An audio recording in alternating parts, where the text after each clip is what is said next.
बिस्मिल्लाहिर्रहमानिर्रहीम अस्सलामुअलैकुम। Welcome to Raza academy. MTI 201 multi variable calculus की असाइनमेंट में मैं आपको वेलकम करता हूं। मल्टी वेरिएबल कैलकुलस की असाइनमेंट में आपको कहा गया है कि एक फ़ंक्शन आपको दिया गया है w equal x square plus Y z, where x equal r s cos of t. y आपको दिया गया है r S sine of t और z दिया गया है r। By using the chain rule find the partial derivative d यानी partial derivative of w with respect to t। और सेकंड में आपको कहा गया कि इसी डेरिवेटिव को आपने वैल्यू फाइंड करनी है किस पे, when r is equal to s is equal to 1 और t इक्वल टू 0। इन पे आपने इस पार्शियल डेरिवेटिव की वैल्यू को कैलकुलेट करना है। तो सबसे पहले आपने क्या करना है कि जब भी चेन रूल का सवाल होता है ना, उसके लिए कोशिश करें कि आप एक डायग्राम सी बना लें। आपने डिपेंडेंट वेरिएबल सबसे पहले ऊपर लिख लेना है w, फिर वो किन पे डिपेंड कर रहा है नीचे एरोज़ लगा के उन वेरिएबल्स को लिख लेना है। फिर उन वेरिएबल्स के आगे फिर वो जिन पे डिपेंड कर रहे होते हैं फिर आपने उनको लिख लेना है। जैसे w डिपेंड कर रहा है किस किस पे, x पे, y पे और z पे। तो सबसे ऊपर लिखें w, फिर नीचे 3 एरो लगाएं और उसमें एक में x लिख दें, एक में y लिख दें और एक में z लिख दें। फिर आपको नज़र आ रहा है कि x किस पे डिपेंड कर रहा है, फिर आगे 3 वेरिएबल पे r, s और t, 3 पे कर रहा है ना, तो ये आगे फिर 3 एरो लगा दें x के आगे। इसी तरह y के आगे भी 3 लगा दें। z के आगे r लिखा हुआ है, सिर्फ r और s, यानी कि r लिखा हुआ है, s और t इसमें नहीं है। इसमें s और t कांस्टेंट है, इसको आप एज ए 1 ट्रीट कर सकते हैं, यानी कि t भी 1 है और इसमें s भी 1 है। तो इस तरह आप इसको समझ सकते हैं, ठीक है। तो ये जब आप बना लेंगे उसके बाद आपने फिर जो क्वेश्चन में दिया होगा आपने क्या चीज़ फाइंड करनी है, इसमें आपने del w over del t find करना है। यानी कि आपने विद रेस्पेक्ट टू t जो है ना पार्शियल डेरिवेटिव w का फाइंड करना है। तो विद रेस्पेक्ट टू s और विद रेस्पेक्ट टू r आपने फाइंड नहीं करना। तो ये अभी मैं आपको एक डायग्राम सी दिखाता हूँ। उस डायग्राम में मैंने ये एरोज़ वाले यूज़ किए हैं और किस तरह हम इसको फॉलो करेंगे वो देख लेते हैं।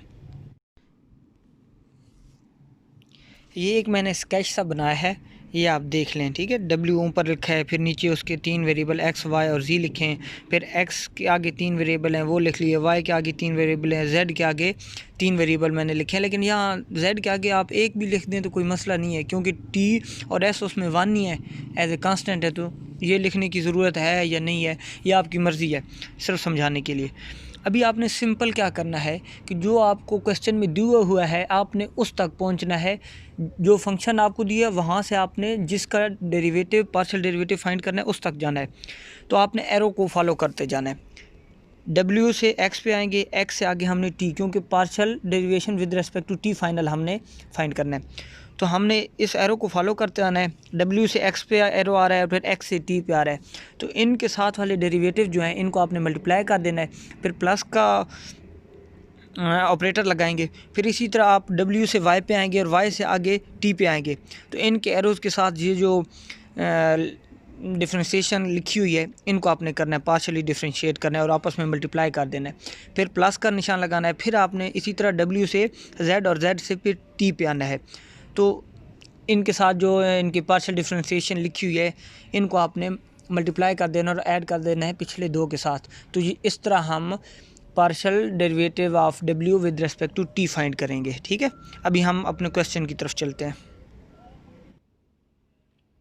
तो अभी ये आपको नज़र आ रहा है, ये वाला जो है ये मैंने लिख दिया है इधर। ये वाला जो है ये सारा वही चीज़ जो अभी मैंने आपको डायग्राम में बताई, ये सारी चीज़ें मैंने उसको देख के लिखी हैं, ठीक है। जिस तरह मैंने आपको कहा है कि एरो को आपने यूज़ करते हुए आगे जाना है, ठीक है। ये चीज़ मैंने वहाँ से देखकर ये वाला सारा एक्सप्रेशन लिखा है। अभी आपने ये सारी चीज़ें कैलकुलेट करनी है। सबसे पहले आपने क्या कैलकुलेट करना है, partial w over partial x, इसको फाइंड करना है। w क्या है, X square plus Y Z. तो जब विद रेस्पेक्ट टू x आप पार्शियली डिफ्रेंशिएट करेंगे तो हमारे पास 2x आएगा। इसी तरह जब आप x को डिफ्रेंशिएट करेंगे partially with respect to t तो हमारे पास minus r S sine of t आ जाएगा। तो ये सिंपल डिफ्रेंशिएशन है, तो ये आप देख लीजिएगा ये फार्मूले किस तरह आते हैं।